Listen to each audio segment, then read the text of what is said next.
सामने बैठी समस्त नारी शक्ति और समस्त सियाने बुजुर्ग सभी थे, मंच में सभी थे। एक मेन चीज आपको मैं आज बताना चाहता हूं कि आपने जो साड़ी लिया है, आपने जो साड़ी लिया और कुछ बच्चियों ने जो हार पहना है और कुछ लोगों ने जो गमछा डाला है, आप अपने आप से सवाल करो कि ये चप्पल, जूता, गमछा ये आपने कहां से खरीदा? आपने खरीदा वही जैन बनिया सेठ साहूकारों से। हम कितनी बड़ी बड़ी चीजें यहाँ पर कर ले, वहां पर कर ले, कहीं पर भी कर ले, लेकिन हम अमीर बनाने का काम आज भी उन्हीं को कर रहे हैं। हम कब अमीर बन? किसकी दुकान से चाय पियोगे? किसकी दुकान से समोसा खाओगे?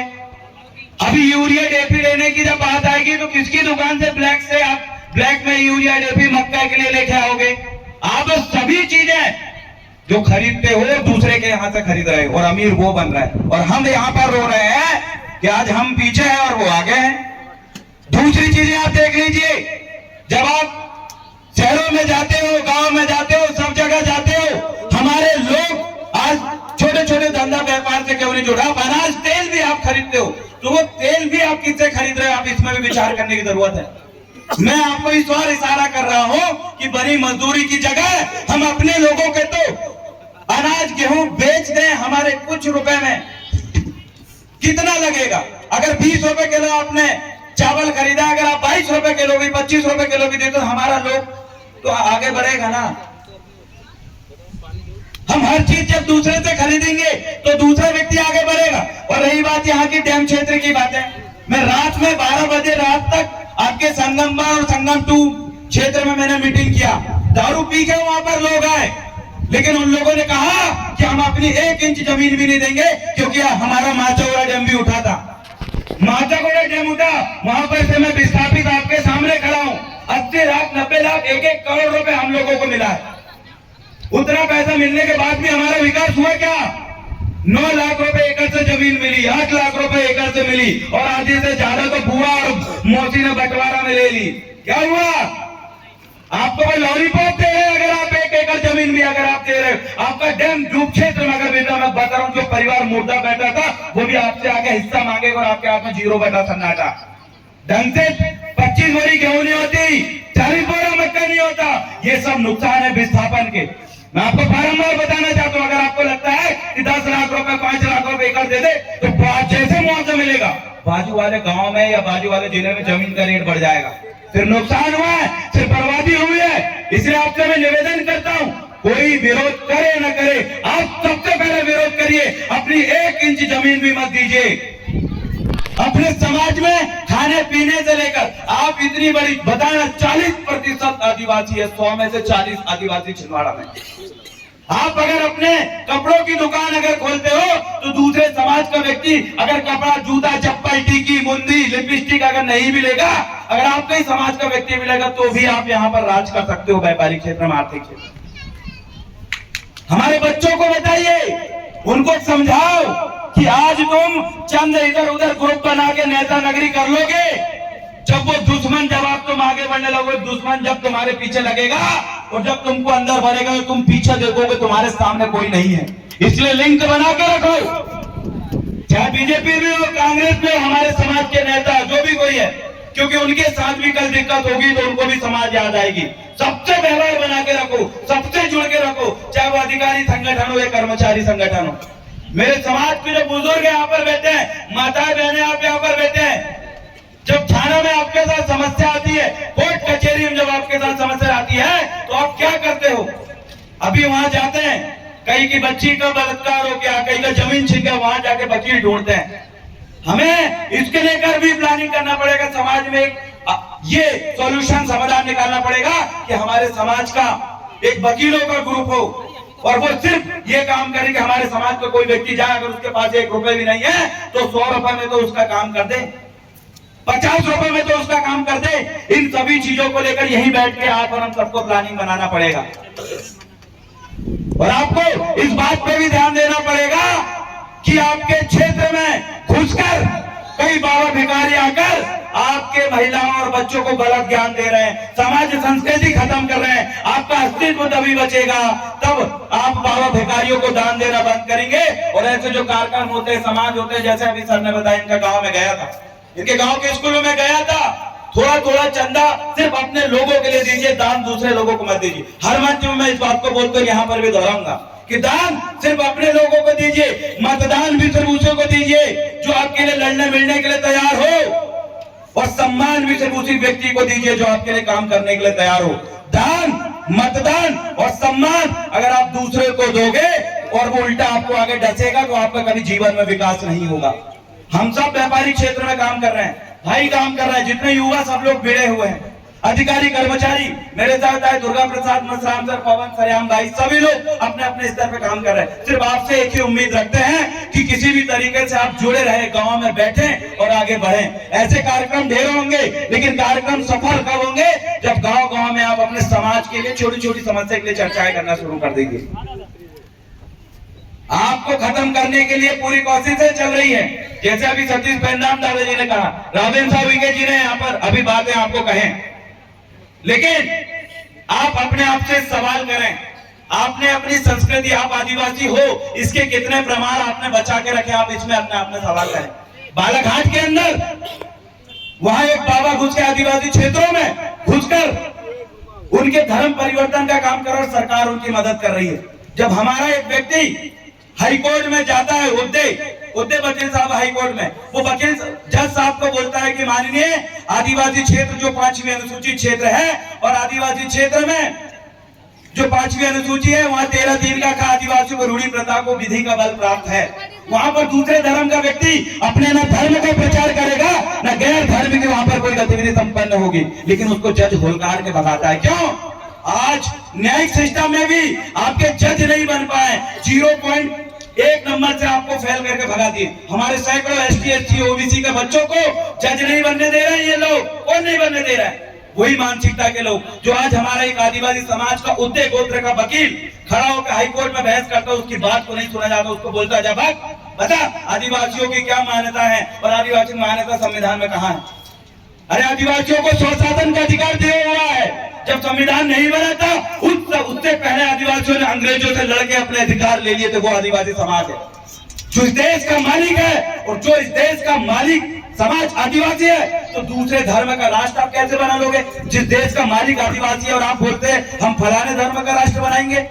मैं आपको बताना चाहता हूँ, आपके लोगों को न्यायपालिका में इसलिए नहीं घुसने दे रहे हैं ताकि आप लोग ऐसी शर्तें रहो, इसलिए 70% आदिवासी आज जेल में है। देश के राष्ट्रपति भी बोले, लेकिन क्या कर पाई? देश की राष्ट्रपति बोल रही है कि पूरे भारत देश में मध्य प्रदेश के अंदर सबसे ज्यादा आदिवासी जेलों में है, लेकिन किसने क्या किया? छुटाने के लिए क्या प्रावधान? कोई सरकार ने या जितने भी बड़ी बड़ी पार्टियों को मैनिफेस्टो में ये बात ये लिखी होनी चाहिए कि जिस दिन हम सरकार में आएंगे तो जितने भी आदिवासी आज जेल में है, जो निर्दोष है, उनको हम छुटाने का काम करेंगे। देखते हैं कितनी सरकारें लिख रही हैं, कितनी पार्टियां लिख रही हैं। हम ये देखना चाहते हैं। आज बड़े बड़े मंचों से लोग ये बोल देते हैं कि आपकी भाषा को, गोंडी भाषा को 8वीं अनुसूची में शामिल करेंगे और गोंडी भाषा को राज्य भाषा का दर्जा देंगे। बोल दिए, लेकिन किए क्या? सब जितने भी मुख्यमंत्री, अभी दोनों मुख्यमंत्री ने बोल दिया, लेकिन किए क्या? उन्होंने नहीं किया। तो हम ये कहना चाहते हैं, हमें बेवकूफ मत समझिए, हमसे झूठ मत बोलिए, इसका जवाब भी हम देंगे। वो तो हम झुक जाते हैं, हमारे समाज का व्यक्ति आपकी पार्टी में है इसलिए हम सम्मान कर रहे हैं, नहीं तो ऐसे लोगों को, अरे हम तो गांव में भी ना घुसने दे, चप्पल लेके दौड़ के भगाने वाले लोग आदिवासी है। जिन लोगों को लगता है कि ये आदिवासी गरीब है, मजदूरी कर रहे हैं, याद रखो ये आदिवासी इतना बलशाली है, जिस दिन अपनी औकात में आ गया, जिस दिन वो आपके जैसे बेईमानी करने लगा, तो आप लोग बोलने की छोड़ दीजिए, संविधान सभा में भी घुसने से आप डरोगे। वो आदिवासी समाज है और हमें लोग लतिया रहे हैं, मार रहे हैं। माताएं बहनों का यहाँ पर आधी से ज्यादा बच्चियां बाहर काम करने जाती है, उधर उनके साथ बलात्कार हो रहा है। कौन जिम्मेदार है? कौन रोकेगा? ये हमारी और आपकी जिम्मेदारी है। आज हमारे किसान, हमारे आदिवासी समाज के जो लोग हैं, उनको सोसाइटी में आप देख लीजिए, वहां जाएंगे, जब वो यूरिया DAP के लिए तो उनके नाम पे सेठ साहूकार ले लेता है, वो ब्लैक में खरीद रहा है। मैं आपको बताना चाहता हूँ, जितने भी किसान भाई बंधु जुड़े हुए हैं, अगर इस मौके के अंदर, इस छिंदवाड़ा के अंदर कहीं पर भी अगर ब्लैक में यूरिया DAP मिल रही होगी, तो पहले जाकर इनके खिलाफ आप बोलिए। मैं आपको बताऊं, एकदम से यूरिया DAP की कीमत भी गिर जाएगी और आपको आसानी से सोसाइटी में भी मिल जाएगी। आज ये लोग ब्लैक में बेच रहे हैं, इसलिए आप घूमोगे आपको ज्यादा कीमत में मिलेगी और उपलब्ध नहीं हो पाएगी। और जिस दिन आपने उधर उठाया ना महेंद्र कन्नौज ने, जयस का था बंदा, उसने एक शेष साहूकार के घर में ताला लगवाया, सरकार को अधिकारियों को वहां पहुंचाई के देखिए ब्लैक में बेच रहे हैं। जब उसने बंद करवाया तो लोगों को बड़ी आसानी से सस्ती कीमत में खाद उनको मिल गई, उधार मिल गई। तो ये चीजें कब होती है? जब आप आवाज उठाओगे। किसी का इंतजार मत करिए कि कोई नेता आएगा आवाज उठाएगा, कोई आदिवासी या गुटवाले लीडर आएगा आवाज उठाएगा। रावेन साहब जी ने बोला ना कि आपको अपने क्षेत्र की आवाज खुद उठाना पड़ेगा, किसी के भरोसे मत रहिए। आपके बच्चों के भविष्य के लिए और आने वाले भविष्य के लिए हम सब लोग काम कर रहे हैं। क्या काम कर रहे हैं? हम गांव-गांव जाके लोगों को समझा रहे हैं कि देखिए आज सरकार कोई भी कानून अगर लेके आ रही तो आपको कैसे खत्म करने के लिए लेके आ रही, हम बता रहे हैं। आज आप देखिए महिला सम्मान योजना आ जाए या फिर प्यारी बहना योजना आ जाए या फिर वो डिलिस्टिंग कानून आ जाए, सामान्य नागरिक आ जाए, अरे हम इन सब में नहीं उलझना चाहते। हम तो ये कह रहे हैं कि आप बताएं कितना आदिवासी बच्चा विदेश पढ़ने के लिए गया आपकी विदेशी योजना के अंतर्गत, उसका रिकॉर्ड आप रखें। आप माननीय इस मध्य प्रदेश के मुख्यमंत्री अपने बेटा को विदेश में पढ़ा के लाता है और मध्य प्रदेश में राजनीति करवाता है। मुझे बताओ आपके समाज का बेटा गांव में पढ़ेगा और जब वो राजनीति में उतरेगा तो वो विदेश में पढ़ के जब अपने बेटे के साथ दोनों बीच में आप कंपटीशन कराओ, वो बहुत आसानी से आप लोगों को बेवकूफ बना देगा, झूठ फैला देगा और एक गांव में बच्चा सच बोल बोल के भी सही साबित नहीं हो पाएगा। बोलते हैं ना दूध वाला घर घर जाता है दूध बेचने के लिए, लेकिन जब दारू की बात आती है तो दारू पीने वाला वहां खुद जाता है। तो यही चीजें आज चल रही है। सच बोलने वाला व्यक्ति घर घर भटक रहा है और झूठ बोलने वाले व्यक्ति के पास आप जा रहे हैं। इसलिए समझिए इनके षड्यंत्र को और आवाज उठाइए। आपके बच्चों में इतनी ताकत है कि टीवी में जो सचिन तेंदुलकर क्रिकेट खेलता है, जो महिला पहलवान कुश्ती लड़ने वाली बड़ी बड़ी गोल्ड मेडल ली, वो दिल्ली में बैठी है। कितनी आदिवासी बच्चियां हैं मुझे बताओ? अरे हमारी लड़की तो लड़ा के देखो आप किसी इनसे, इनके बच्चों से जो बड़े बड़े पैसे वाले बड़ी बड़ी जात के लोग हैं। अरे बताए ना अभी गड्ढा खोदे, बताए सतीश पेंदाम दादा जी ने कि ये जो रामदेव बाबा है जो योगा बताता है उसको बोलो यार 6 फीट का गड्ढा खोद के बता, हमारी आदिवासी महिला के जैसे हवा निकल जाएगी। सोचो इतनी ताकत है महिलाओं में, बच्चों में, लेकिन ये खेल में आगे क्यों नहीं बढ़ पाए? हमारा बच्चा जब दंगल कुश्ती में उतरता है तो कई लोगों को उठा उठा के पटकता है, लेकिन आज वो बच्चा देश के पहलवानों में उसका नाम क्यों नहीं है? क्योंकि ये मध्य प्रदेश सरकार ने चाहे शुरू से लेके अभी तक ऐसा कोई कानून नहीं बने। अगर वो कानून बनाए कि भैया तुम इतने नेशनल और इतने इंटरनेशनल खेलो, तुमको भी वो उड़न परी हिमा दास के जैसे तुमको भी डीएसपी बना देंगे, भले ही तुम 10वीं पढ़े हो। तो देखो हमारे बच्चे भी धनाधन खेलों में आगे जाएंगे। सिर्फ हरियाणा में कानून है, यहाँ किसका वेट कर रहे हैं? क्यों नहीं? अरे मध्य प्रदेश के अंदर 20% आदिवासी भरे हैं, 20% आदिवासी आके मूल मालिक है, 20% से ज्यादा। उनके लिए खेलों को लेकर इतने कानून क्यों नहीं बनाए? इसलिए नहीं बनाए क्योंकि ये जो नन्हे मुन्ने बच्चे हैं ना, ये नन्हे मुन्ने बच्चे देश विदेश में जाके खेलेंगे और इनको करोड़ों अरबों रुपए जब वहां से सपोर्ट मिलने लगेगा तो ये बच्चे बहुत आगे बढ़ जाएंगे, समाज आगे बढ़ जाएगा। उनको डर है कि तुम कहीं आगे ना बढ़ जाओ। ये इनके चुनावी घोषणा पत्र में होना चाहिए कि आदिवासी बच्चे अगर नेशनल, राष्ट्रीय और अंतर्राष्ट्रीय खेले तो उनको फलाने पॉलिसी के अंतर्गत ये नौकरी मिलेगी। मैं आपको गारंटी दे रहा हूँ हर गांव में खेल शिक्षा उपलब्ध करा के हम खुद उन बच्चों को सिखाएंगे और आगे बढ़वाएंगे। अभी तो ब्रजभूषण टाइप के लोग वहां बैठे हुए हैं जिन्हें 1000 बच्चियों के साथ बलात्कार किया, उसके बाद भी छाती चौड़ी करके कहता है। बीजेपी के सांसद है वो ब्रजभूषण जी। कई बच्चों ने बोले हमारे साथ बलात्कार हुआ है, पुलिस FIR लिखने को तैयार है। सोचो दिल्ली में जंतर मंतर में बैठी है पहलवान लड़कियां, बोल रही हमारे साथ बलात्कार हुआ है, इसको अरेस्ट करो, लेकिन नहीं कर रहे। क्यों? क्योंकि वो सत्तासीन सरकार का सांसद है। ये संविधान है? ऐसे संविधान, ऐसे देश चलेगा? ऐसे पुलिस की पूरे का पूरा गुंडागिर्दी ने चपेट के रखा पुलिस विभाग को, ऐसा चलेगा? अरे बर्बाद हो जाएगा, आदिवासी भी बर्बाद होगा, देश भी बर्बाद होगा। ऐसे लोगों को उखाड़ के फेंकना पड़ेगा आपको। वो लोग बोल रहे हैं कि आदिवासी मुसलमान और ईसाई बन गया है तो वो आदिवासी नहीं रहा, लेकिन हिंदू बन गया है तो वो आदिवासी है। जैसे सतीश पेंदाम जी ने बोला कि उन्होंने कहा संस्कृत देश की सबसे प्राचीन भाषा है। क्यों भैया, गोंडी को क्यों नहीं कहा? इसलिए नहीं कहा क्योंकि अगर गोंडी को सबसे प्राचीन भाषा बता देंगे तो यहाँ रहने वाले आदिवासी यहाँ के मूल मालिक हो जाएंगे, लेकिन संस्कृत को बचाएंगे तो ब्राह्मण पंडित यहाँ का मूल मालिक होगा। तो वही उन्होंने डीलिस्टिंग करके एक फार्मूला लाया और कहा कि हिंदू अगर कोई आदिवासी है तो वो आदिवासी रहेगा, लेकिन क्रिश्चियन और मुसलमान बना तो आदिवासी नहीं है। मतलब आपको यहाँ पर भी इन्होंने छल किया, मतलब यहाँ का हर हिंदू व्यक्ति को ये मूल मालिक बनाना चाह रहा है, आदिवासी बनाना चाह रहा है। ये षड्यंत्र आप समझिए। अभी जो वनवासी कल्याण जितनी भी समितियां चल रही है, ऐसी समितियों को आप अपने गांव में मत घुसने दो, क्योंकि इन समितियों का उद्देश्य क्या है मैं आज आपको बताना चाहता हूं। जो नाश्ता कर रहे हैं उनको भी बताना चाहता हूं, जो बैठे उनको भी बताना चाहता हूं। जितनी वनवासी कल्याण नाम से जो समितियां चल रही है, इन समितियों का उद्देश्य है कि आने वाले समय में आदिवासी अपनी पहचान खो दे। अपनी पहचान मतलब उनकी भाषा, उनकी संस्कृति, उनके देवधामी पैर पुरखा, उनका पूरा इतिहास खो दे और आने वाले समय में हम आसानी से कह सकें कि यहाँ पर अब कोई आदिवासी नहीं बचा है। ये उद्देश्य ये वनवासी नाम से चलने वाली तमाम संस्थाओं का है।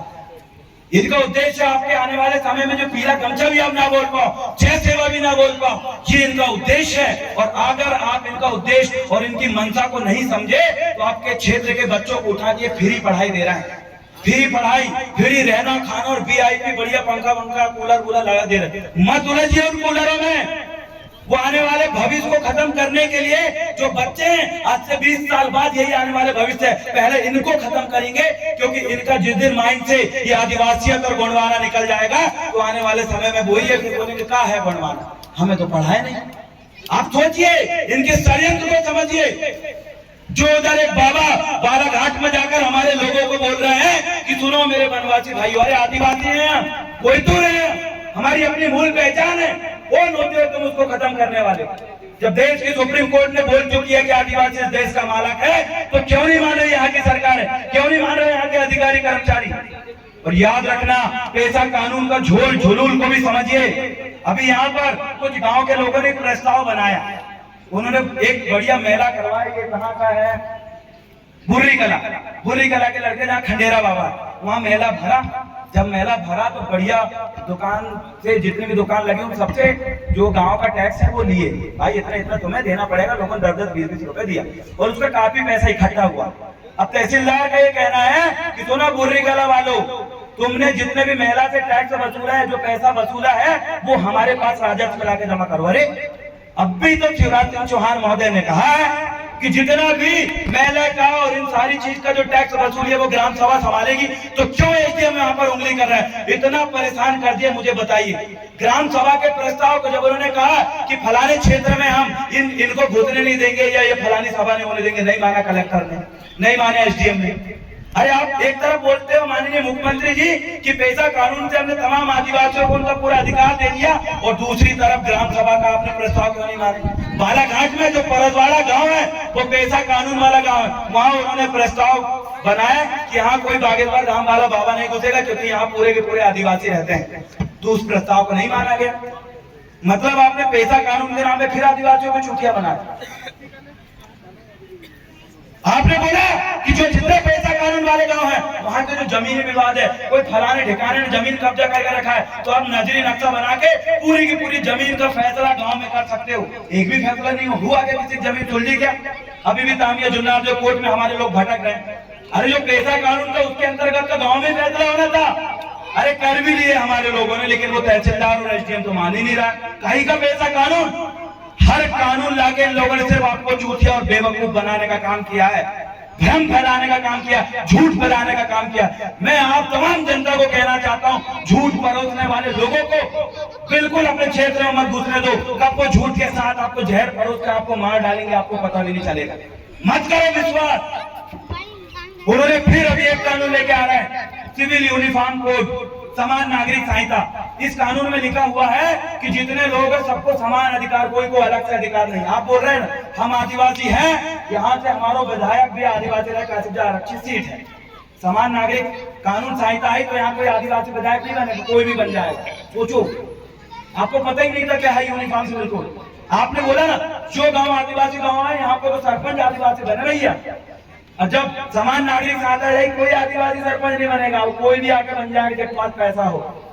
जैसे उनने करे ना, अभी उनने 40-45 विधायक को खरीद के अभी माननीय मुख्यमंत्री बने। आपको पता है अभी वर्तमान में मध्य प्रदेश शासन के जो मुख्यमंत्री वो कैसे बने? चुनाव में जीते थे क्या वो? अरे उनने 40-45 विधायक को खरीदे और बोले देख हमारे पास विधायक ज्यादा, अब हम मुख्यमंत्री। कल को अडानी आ जाए, वो भी 100-150 विधायक के खरीद के वो बोल अब तो मैं मुख्यमंत्री। अरे ये लोकतंत्र है, ये संविधान है, ऐसा देश चलेंगे? बच के रहिए। ये लूटने वाले, झूठ फैलाने वाले और स्टेट साहूकार और बनिया के चट्टू बट्टू नेताओं से आप बच के रहिए। ये आपको बेचने का काम करेंगे। कोई यहाँ पर लोकतंत्र नहीं बचा, कोई जनता का शासन नहीं बचा। हर एक कानून, जितने भी कानून इन्होंने लिखे, अभी जो डैम जो बन रहा है ना, इसमें किसका फायदा है? अभी जो माछावाड़ा डैम बना वहां पर बोला गया 4 गुना मुआवजा मिलेगा और जितने लोग जो घर जमीन छोड़ रहे हैं ना, तो मान लो बढ़िया चकाचक झमाझम बस्ती बना दे, रोड बना कर दे, अस्पताल बना दे। देखे आओ आप वहां पर कच्चू नहीं है, कुछ नहीं है वहां पर। मैं वहीं का रहने वाला हूँ, ना वहां इन्होंने अस्पताल बनाया, ना ढंग से रोड बनाया, ना बिजली है। और इन्होंने कहा तो हमें तो बड़ो रोजगार मिला, बड़े मोटे मोटे पैसा कमाए। अरे मैं वहीं का बेरोजगार हूँ। माचावाड़ा डैम से जितने लोग विस्थापित हुए, एक को भी रोजगार नहीं मिले, बाहर काम करने जा रहे, भूसावल बोर मशीन में काम करने के लिए जा रहे हैं हमारे लोग। विस्थापन भी हमारे लिए विनाश है। ये लोग बोलेंगे अरे विस्थापन करने से यहाँ तो पानी भरा, बहुत फायदा हुआ छिंदवाड़ा को। अरे आदिवासियों का होगा जो तो बताओ भैया, उनका क्या होगा?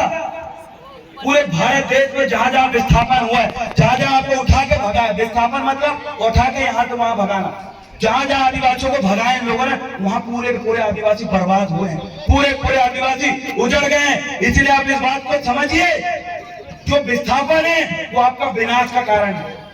अब मुझे बताइए, ये जो पांडुरना सीट है जहां से नीलेश भाई विधायक है, अब वहां के आदिवासी अगर 20,000 आदिवासियों को उठा के इधर छिंदवाड़ा में बसा जाए तो कब आदिवासी विधानसभा बचेगा? नहीं बचेगी। वो नीलेश उइके जी भी दोबारा विधायक नहीं बन पाएंगे। क्यों? उन्हीं के क्षेत्र से 20,000 आदिवासियों को उठा के उधर पहुंचा देंगे। अब बोलेंगे भैया कहा है काई का आदिवासी विधानसभा, वहां को आदिवासी है ही नहीं। देख ले 70% तो गैर आदिवासी है, सिर्फ 30% ही आदिवासी। कहाँ की रिजर्व कर दें? मतलब आपकी रिजर्व सीट को, आपकी 5वीं अनुसूचित क्षेत्र को भी वो बर्बाद करने के लिए विस्थापन कर रहे हैं। उसमें आप भी बर्बाद हो गए, आपका क्षेत्र भी बर्बाद होगा। हर कानून जितने भी कानून आए सिर्फ आपकी बर्बादी के लिए आए। अगर नहीं आए तो हम तो बोल रहे हैं ना, माननीय देश के प्रधानमंत्री जी और माननीय मध्य प्रदेश के मुख्यमंत्री जी, आप आदिवासी नेतृत्व करने वाले लोगों से आइए, मीडिया में आमने सामने बहस करिए। हम तो बोल रहे हैं ना, चलो सतीश परिणाम जी के साथ एक बार मध्य प्रदेश के मुख्यमंत्री जी आके बैठ के बहस करें कि आपने आदिवासियों के लिए कौन सा विकास किया इतने दिन की सरकार में। नहीं आएंगे। क्यों? वो सिर्फ उनको बुलाएंगे, वो सिर्फ आपको खत्म करने वाला व्यक्ति आपके पक्ष में वहां पर बैठेगा और आपके खत्म करने वाला व्यक्ति भी विपक्ष में बैठेगा। मतलब चेत भी उनको, पट भी उनको। भाई आपस में लड़ लो और बोलो तुम्हारे लिए हम कर रहे हैं। अरे कहेगा हमारे व्यक्ति बिठा के देखो, हमारे विद्यार्थियों को खेल में आगे नहीं बढ़ने दे रहा। नहीं तो मैं आपको लिख के दे रहा हूँ, ये छिंदवाड़ा जिला से हजारों बच्चे आज खेल की वजह से नौकरी में जाते और बड़े बड़े खिलाड़ी बन के आते और अपने परिवार का नाम रोशन करते, लेकिन नहीं करने दे रहे। किसानों की जमीन, आपको अगर लग रहा होगा कि बड़े हितैषी लोग हैं, ये जितनी पार्टियों के बड़े बड़े नेता है ना, गैर आदिवासी नेता, आदिवासी नहीं, जितनी बीजेपी कांग्रेस के जो बड़े बड़े गैर आदिवासी नेता है, उनके घर की जमीन का आप रिकॉर्ड देखो, कोई पास 600 एकड़ जमीन, कोई पास 500 एकड़ जमीन। कहां से आई जमीन? पूरी आदिवासी जमीन छीन के बैठे हैं। और हमारे लोगों का तो विकास ही नहीं होता। अभी बताया ना रावेंद्र साहब जी ने, विक्रम आके भाई को बोले हैं कि तुम इतने दिन महापौर हो, 2-4 कंपनी फैक्ट्री खोल लो। कहा जब महापौर से हट जाओ तो कुछ नहीं रहेगा। हमें इतने तो गर्व हो कि हमारा भाई की 4 फैक्ट्री और हम वहां पर नौकरी करने नहीं जा सके। इतने तो थोड़ा बहुत हो जाए, इतने लाले पड़ गए कि हमें नौकरी नहीं मिल पा रही। याद रखना, हमारी बहन बेटी दूसरे के यहाँ कपड़े लत्ते की दुकान में काम कर रही है और वो व्यक्ति उनके घर में रख के उनका शारीरिक शोषण कर रहा है। कौन बचाएगा उनको? किराने दुकान में, मेडिकल स्टोर में हमारी बच्चियां काम कर रही है, आदिवासी बेटी काम कर रही है और वो उनके साथ शारीरिक शोषण करता दिन भर में 8-8, 10-10 बार। हम नहीं रोक पा रहे, हम सक्षम नहीं है, हम समझ नहीं पा रहे, हम हार रहे हैं। वहां पर हिम्मत कैसे करें, कैसे रोजगार मिले, हमें इस बारे में सोचना है। आपने अपनी बेटी को अगर छिंदवाड़ा पहुंचाया है तो देखिए कि आपकी बेटी कहां रुक रही है, किसके साथ रुक रही है, कौन से रूम में रुकी है। मोबाइल का कैसे इस्तेमाल कर रही, आपकी जिम्मेदारी है कि आपके लड़का और लड़की मोबाइल का कैसा यूज कर रहे हैं उनके माँ बाप को पता रहना चाहिए। क्योंकि जितना ये मोबाइल ने फायदा पहुंचाया है उससे ज्यादा नुकसान भी पहुंचाया है। मुख्यमंत्री वाली विवाह हुआ ना छिंदवाड़ा में, इधर उधर आप निकाल के देखो, मुख्यमंत्री वाला इधर विवाह करके उधर वो लड़का भाग गया, उधर वो लड़की भाग गई। 100 जोड़े में से लगभग 10-15 ऐसे जोड़े हैं जिनकी शादी तो हो गई लेकिन उधर जाके वो कोई और के साथ भाग गए। कौन जिम्मेदार है भाई? नहीं है ना। आज हर समाज का व्यक्ति ने अपने बच्चों को सुरक्षा कार्ड में या फिर उसमें रख लिया है, हम लोगों ने नहीं रखे। हमें पता ही नहीं हमारा लड़का बच्चे क्या कर रहा है, किसके साथ दारू पी रहे हैं। अरे वकील भी बन जाते हैं ये कोर्टों में, तो वहां पर भी सामने वाला गैर आदिवासी वकील जाकर उनको दारू पिलाकर उनकी वकालत भी खत्म कर देता है। आपको सभी तरफ से बर्बाद कर रहे हैं। अब हमें बस देखना ये है कि कौन हमारे लिए सही बोलता है और जमीन में करता है। इतना ही बस एक आशा उम्मीद है, लेकिन हम हिम्मत नहीं आने वाले। बहुत जल्दी आपके गांव तक भी मैं पहुंचूंगा, आपके साथ बैठ के घर में और ग्राम पंचायत में बंद कमरे में मैं आपके साथ बात करूंगा और जमीन स्तर में हम समाधान निकालेंगे। क्योंकि बात अब मंच में बोलने से नहीं है, अब हमें जमीन को उतारना पड़ेगा। जय श्री राम, जय गोंडवाना, जय बड़ादेव। और मेरे साथ आप लगाइए, दादा हीरा सिंह मरकाम अमर रहे, दादा मनमोहन साहब बट्टी अमर रहे।